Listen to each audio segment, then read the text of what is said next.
नमस्कार. आज आपण हार्ट अटॅकला समजून घेऊया की हार्ट अटॅक कशा प्रकारे येतो, त्याचे सायन्स सिम्पटम्स कशा प्रकारे. तर मुख्यतः हार्ट अटॅक होतो असताना हृदयाच्या मध्यभागी म्हणजे छातीच्या मध्यभागी पेन व्हायला सुरुवात होते. छाती दुखते, घाबरटपणा येतो, छातीची धडधड वाढते, श्वास वाढतो, पेशंटला खूप सारा घाम येतो, अस्वस्थपणा जाणवतो.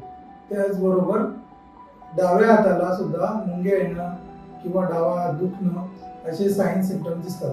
काही लोकांमध्ये छातीच्या दुखण्याबरोबर आणि डावा हात दुखण्याबरोबरच पाठीला सुद्धा पाठदुखीसारखे पेन व्हायला सुरुवात होते आणि काही लोकांना दाताचे दुखण्यामध्ये सुद्धा हार्ट अटॅकचे साईन सिम्पटम दिसू शकतात.